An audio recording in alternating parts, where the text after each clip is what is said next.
Assalamualaikum warahmatullahi wabarakatuh. Kembali lagi kawan di Legenda Catur Dunia. Sambil menunggu video World Rapid Chess Championship 2024 yang mulai digelar tanggal 26 Desember waktu New York, Amerika Serikat kawan. Kalau di tempat kita berarti hari Sabtu ya, baru dimulai. Nah, sambil menunggu turnamen ini, kita akan ulas Title Cup saja. Title Tuesday untuk hari ini, hari Rabu tanggal 25 Desember 2024. Magnus Hikaru Nakamura sempat diisukan tidak akan mengikuti turnamen kejuaraan dunia catur cepat ini kawan. Admin mendengarnya dari situs atau channelnya Gotham Chess, tapi admin tidak terlalu mengikuti sampai akhir video yang dijelaskan oleh Gotham Chess kawan. Intinya Magnus bersama Hikaru Nakamura ini dan pemain-pemain lainnya kawan ikut klub freestyle. Mirip-mirip tragedi di tahun 1992 kawan. Waktu itu Garry Kasparov bersama pecatur-pecatur lainnya ya membentuk aliansi atau federasi catur sendiri kawan, Professional Chess Association, menandingi FIDE. Ya, saya harap tidak terjadi hal demikian lagi ya. Akan terpecah menjadi dua, akan ada dua juara dunia kalau sampai terpecah seperti itu lagi kawan. Tapi sepertinya Magnus Carlsen akan terjun di video World Rapid Chess Championship ini. Nah, chess.com aja memasang foto Magnus kawan. Oke kawan, lebih jelasnya untuk drama-drama itu kalian bisa kunjungi channel YouTube-nya Gotham Chess kawan. Admin hanya mendengar sekilas saja. Untuk lebih jelasnya kalian kunjungi saja Gotham Chess. Seperti apakah kejadiannya, lebih jelasnya ke situ saja. Kita sekarang fokus saja ke Title Cup atau Title Tuesday edisi 25 Desember 2024. Masih soal Magnus. Magnus bermain di dua sesi di pagi tadi kawan. Magnus menang di sesi awal dengan perolehan 10,5 poin tak terkalahkan, hasil dari 10 kali menang dan 1 kali remis, ditahan oleh Javokir Sindarov pada game ke-7. Kemudian di sesi akhir Magnus Carlsen ini berbagi tempat dengan Reza Mahdavi dengan perolehan 10 poin yang sama, hasil dari 9 kali menang dan 2 kali remis. Bahkan Reza Mahdavi ini sempat menahan Magnus Carlsen imbang remis kawan pada game ke-8. Magnus ditahan imbang oleh Alexander Boknik pada game ke-5 dan oleh Reza Mahdavi pada game ke-8 ditahan imbang remis. Kalau kita lihat poinnya 10 poin yang sama kawan, cuma Magnus ini kalah tiebreaks ya. Reza Mahdavi punya tiebreaks 75, Magnus punya tiebreaks 70. Tapi terkadang kawan di live turnamennya pemain dengan elo tinggi punya keistimewaan kawan tiebreaks-nya. Beberapa hari yang lalu juga ada kawan-kawan yang meminta admin ini menjelaskan tiebreaks. Ya jujur saja admin tidak terlalu paham soal tiebreaks kawan. Admin pernah membaca beberapa aturan tiebreaks, itu pun admin bingung juga. Soal tiebreaks ya serahkan saja kepada panitia dan wasit-wasit catur kalau Anda atau kalian mengikuti turnamen kawan. Atau lebih jelasnya kalian googling saja ya. Admin saja membaca aturannya itu bingung kalau tidak dijelaskan langsung oleh pakarnya. Jadi admin tidak kompeten untuk menjelaskan tiebreaks itu kawan. Mohon maaf ya. Oke kawan, kira-kira game Magnus melawan siapa yang akan kita ulas? Di sesi awal ada game yang cukup bagus, yang cukup menarik, yang kalian tunggu-tunggu. Antara Magnus menghadapi rival abadinya kawan di Title Tuesday. Bukan rival abadi ya, ini rival yang cukup menjengkelkan. Jose Martinez Alcantara atau Jospem yang admin juluki dengan manusia engine. Oke kawan, permainan Magnus Carlsen versus Jospem terlebih dahulu ya pada game kelima. Nanti kita lanjut game Magnus versus Wesley So. Ada dua game. Magnus mengawali dengan ready opening pion C5 untuk menantang permainan Sicilia defense kawan. Ditolak Magnus pion G3. Ya kalau kalian ingin melanjutkan permainan Sicilia ya dengan pion E4 akan kita dapat permainan Sicilia kawan. Apakah dengan pion D6 kuda C6, apakah dengan pion E6 Sicilia? Tapi Magnus melanjutkan Fianchetto pion G3 kuda C6 gajah G2 pion G6 pion C4. Pembukaan Inggris variasi simetrikal kita dapat di atas papan. Gajah G7 kuda C3 pion D6. Segera keluarkan gajah terangkah. Kita lihat saja. Magnus amankan raja rokade. Kemudian di sini gajah E6 bisa kalian keluarkan kawan. Atau ke F5 mungkin. Jospem memilih dengan pion E6. Langkah bagus juga. Berikan opsi bagi pengembangan kuda G ke E7 kan untuk support kuda C6 atau petak pusat nanti. Nah, di sini Magnus dengan pion E3 jelas untuk pertarungan petak D4-nya, kuda G E7, pion D4 Magnus dan tantangan ditolak rokade. Kalau diterima langsung kawan, Mungkin Magnus akan caplok menggunakan kuda, tidak menggunakan pion, menggunakan pion ya 11-12. Tergantung rencana kalian seperti apa kawan. Apakah ingin segera keluarkan gajah gelap langsung, ataupun juga menantang pertukaran kuda di center, buka diagonal terang, terserah kalian. 11-12.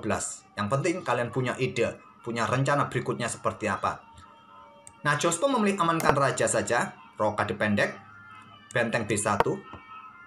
Ini bukan odong-odong kawan, ini anak-anak ini main. Admin tadi terkecoh. Saya kira odong-odong atau pengamen, ternyata anak-anak lagi main. Oke, udah biarin saja. Admin juga kira, ya? Apa? Bukan. Anak-anak main itu. Tak kira orang jualan es. Oke, lanjut kawan. Sampai mana tadi? Oh, sampai benteng B1 dari Magnus ya, untuk menghindari diagonal gelap, persiapan permainan di lajur B kawan. Nah, Jospom yang membuka permainan dengan pion C pukul pion D4, pion ambil balik kawan. Magnus ingin tetap stabilkan peta pusat ya dengan pion-pionnya. Tantang lagi dengan pion D5, Magnus perkuat dengan pion B3 saja. Nah, pion B6 kawan ingin keluarkan gajah terang sekarang. Nah, gajah A3, pin kuda terhadap benteng. Jospom juga begitu. Pin pion terhadap benteng, Magnus langsung geser benteng E1, Jospom geser benteng E8, dan Magnus membuka pion C pukul pion D5, jual beli di peta D5, diladeni lajur E terbuka, Magnus angkat menteri. Biarkan saja hitam yang mendahului, supaya bentengnya juga lebih atau mempunyai kesempatan untuk kuasai lajur E. Jospom juga begitu, angkat menterinya ke D7, koneksikan dua benteng, Magnus pion H4, pion H6. Lanjut Jospom. Magnus menantang pertukaran di peta E5 kawan, jual beli segalanya di peta E5 kawan. Magnus mendapatkan ganti pion H6. Gajah G7, menteri G5, kemudian benteng E8. Langkah bagus kawan, menyerahkan pion pusat. Kenapa tidak dipertahankan saja pion ini? Anggap contoh ya, benteng D8. Pion ini akan didorong oleh Magnus kawan, akan didorong. Nah, kalau sekarang geser benteng, ya baku hantam di sini. Tujuan geser benteng ke peta E8, kalau sekarang pion ini didorong, nah benteng E5 kawan. Ini antisipasi dari Jospom. Oleh karena itu, saat benteng E8 dimainkan oleh Jospom, Magnus tangkap pion D5. Menantang pertukaran menteri, diterima, kita masuk ke permainan endgame kawan. Di langkah ke-24 sudah tidak ada menteri di atas papan. Komposisi perwira di atas papan seimbang ya. Sama-sama mempunyai sepasang gajah dan benteng. Magnus sementara unggul satu pion. Tapi setelah benteng E2 kawan, Magnus bisa kehilangan pion kawan. Pion ini dalam ancaman. Gajah juga siap menusuk peta F2 di sini. Maaf, garisnya melenceng seperti ini ya. Tusukan nanti yang akan dilakukan oleh Jospom. Ya, kalau kalian dorong pion ini kawan, buka akses bagi gajah, menjaga pion yang di sini. Ada gajah D4. Jadi Magnus pertahankan peta pusat, peta D4. Dia kehilangan pion A2, gajah E7 lanjut Magnus. Jumlah pion kembali setara kawan. Magnus punya pion minoritas di sisi menteri. Apakah masih bisa dipertahankan oleh Magnus? Nah, benteng C2, lanjut Jospom, gajah G5. Ada gajah E2, benteng D2. Pertukaran benteng sulit dihindari kawan. Kemudian gajah D4. Magnus melangkah raja G2, dan di sini raja G7, pion B4, pion F6, gajah C6, ada gajah E5, lanjut Jospom, kemudian pion F3 saja. Kalau dorong ya gajah ini tetap ke peta D4 ya. Magnus santai saja, dorong satu peta kawan, gajah D4 tetap mengawasi peta F2. Magnus dorong pion G4, pion F5, pion pukul, ambil balik. Ada satu pion bebas kawan, ada satu pion bebas. Kalau seperti ini, kalian menghadapi Magnus harus berhati-hati. Apakah kalian pernah menghadapi Magnus? Admin belum pernah. Ya tidak mungkin, jauh sekali. Admin rating blitz-nya di bawah 2000 ya susah kawan. Admin jarang main blitz kawan. Udah otaknya nggak mampu main blitz. Main yang agak santai saja, rapid saja. Pion H5 kawan. Gajah C4 di sini, kemudian gajah D7. Lanjut Magnus mengincar pion, ada raja F6, raja G3, gajah E5 skak, Raja 4 ingin mempercepat kawal pion kawan. Di sini pion F4. Untuk menghentikan laju pion di sini kawan, apakah diikuti gajah akan menarget pion? Ya, simple. Masih cukup gampang untuk mempertahankan pion F3. Masih dirasa seimbang kawan. Di sini masih seimbang walaupun ada pion bebas, kecuali ada langkah-langkah di mana blunder yang mungkin terjadi nanti. Nah, baru kita ngomong blunder, sekarang Jospom sudah blunder kawan. Dari tadi sampai langkah ke-40 ini kawan, kita tidak melihat langkah-langkah bertanda kuning ya dari kedua pemain. Sampai langkah ke-40, baru di langkah ke-40 ini baru ada langkah bertanda kuning. Artinya sangat presisi langkah kedua pemain tadi kawan. Nah, engine di posisi ini menyarankan gajah terang ini mundur saja ke peta F7, langkah kuatnya. Tapi Jospom dengan gajah gelapnya ke peta D6. Harapannya baku hantam di sini kawan, dia mendapatkan pion yang di sini. Dua pionnya lolos terkoneksi. Magnus simple dorong maju pionnya langsung. Engine tidak menyukainya, termasuk langkah kesalahan. Engine menyukai dengan gajah C3 skat terlebih dahulu kawan, untuk memaksa raja ini mundur peta F7. Nah, dorong pion H6.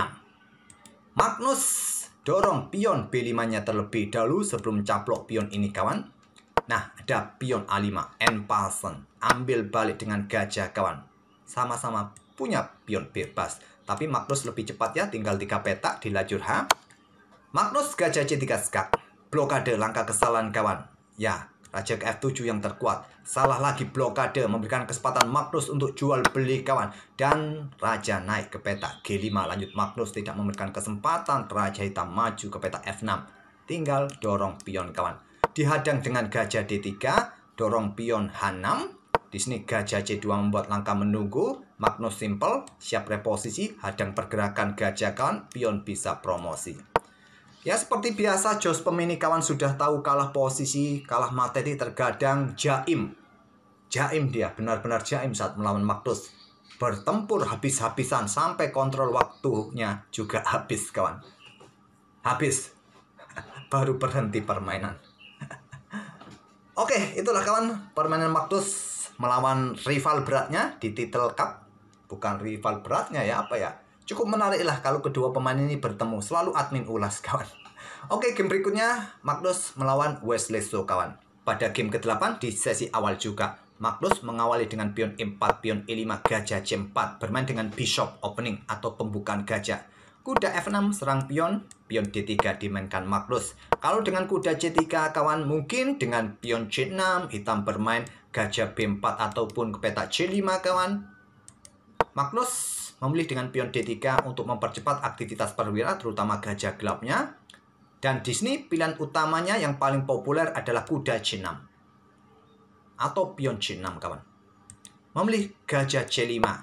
Menekan pion F2 langsung kawan. Mungkin nanti disusul dengan kudanya ya. Ya, perlu membuka diagonal terang bagi gajah. Atau untuk mempercepat aktivitas rokade, kalau di sini kalian bermain dengan jalur populer kuda C6 kawan, kelanjutannya biasanya akan jadi seperti ini. Putih akan kembangkan kuda F3 terlebih dahulu, gajah ke E7 saja. Putih rokade, kemudian hitam juga rokade, diikuti benteng E1, ada pion D6. Seperti halnya permainan atau pembukaan Italia, variasi pertahanan dua kuda ya, kalau kita lihat struktur permainannya. Nah, di sini pion A4 berikan tempat bagi gajah kawan, kalau ada serang kuda A5, gajah mundur, pion C5. Pion C3 bisa dilanjutkan.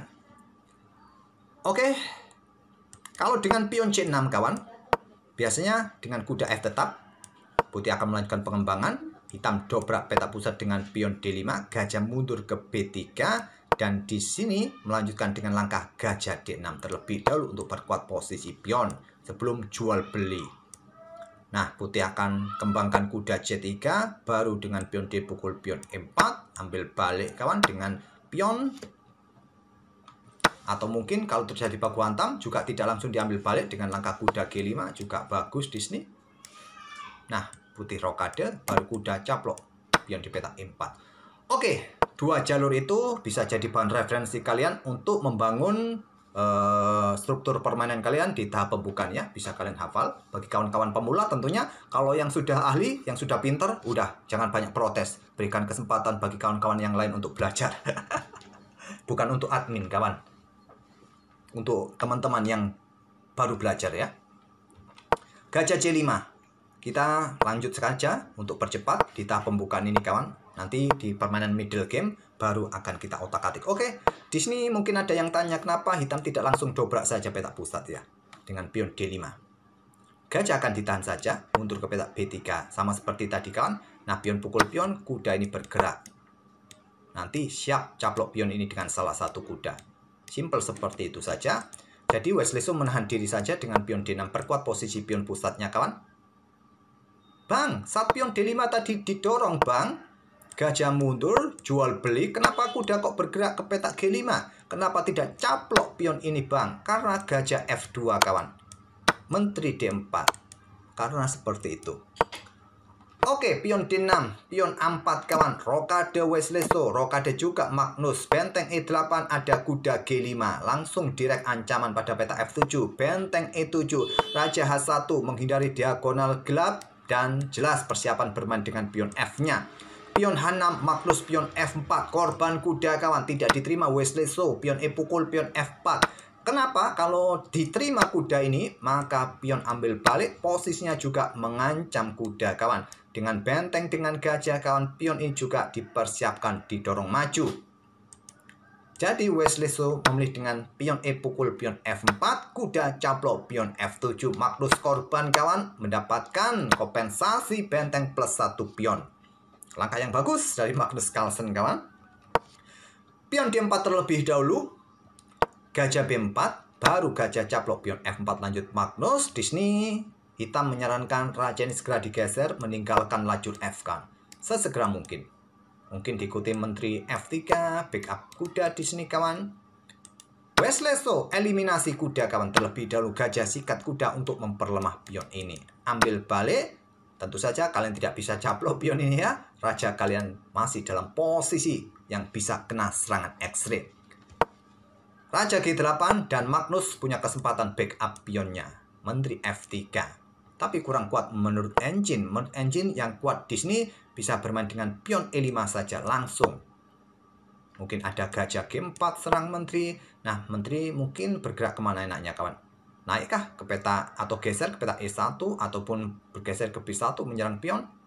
Ya, sampai di sini saya rasa gampang mencari langkah ya. Oke, kawan, tak perlu kita lanjut variasi ini. Tadi Magnus langsung angkat menteri ya. Persiapan mungkin ada serangan taktik seperti ini, kawan. Nah, gajah G4. Langkah kesalahan dari Wesley So, kawan. Gajah berkembang ke peta E6 saja yang lebih kuat, kawan. Kalau ada taktik seperti ini, ya di sini kalian bisa kembangkan, lanjutkan dengan pengembangan kuda B ke D7. Percepat aktivitas perwira kalian. Memilih serang menteri. Menteri G3. Tetap ada ide, kawan. Gajah diluncurkan, sikat sini, sikat sana nanti ke depan, kawan. Nah, gajah E2 serang benteng. Lagi-lagi Wesley So membuat banyak langkah-langkah yang tidak presisi. Koneksikan menteri gajah, kawan, naik ke petak D7, opsi yang terkuat, gajah E2 pilihan dari Wesley So. Biarkan saja, gajah sikat pion H6, ancaman skakmat. Menteri naik, baru benteng Fe1, juga perkuat posisi pion di sini, kawan. Nah, kuda caplok pion E4, ancaman menteri, kawan. Bukan langkah yang kuat juga, ke petak H5 yang terkuat. Oke, kuda caplok pion E4, ancam menteri. Magnus menteri G6. Kuda caplok pion C3. Lagi-lagi Wesley So rakus sekali pada pionnya Magnus sekaligus menjaga gajahnya.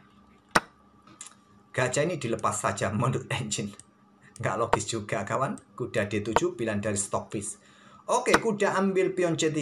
Lanjut Wesley So. Nah, di sini benteng naik, serang kuda, kawan. Jelas, satu perwira jatuh, kawan.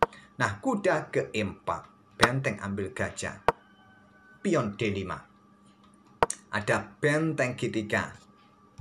Kuda caplok benteng, menteri jatuh ya. Berikan tekanan berat pada pion G7.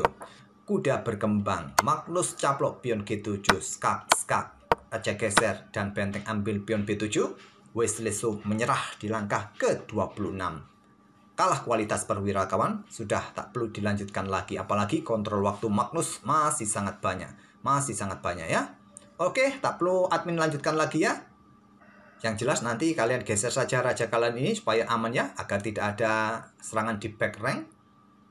Oke, itulah kawan 2 game dari permainan Magnus Carlsen di Title Tuesday atau Title Cup edisi 25 Desember 2024 tadi pagi. Magnus menang di sesi awal dan berbagi tempat dengan Reza Mahdavi di sesi akhirnya kawan. Oke, semoga bisa menghibur kalian kawan dan kita akan bertemu di video-video berikutnya. Kita tunggu saja World Rapid and Blitz 2024 yang akan mulai digelar 2 hari lagi. Terima kasih. Wassalamualaikum warahmatullahi wabarakatuh.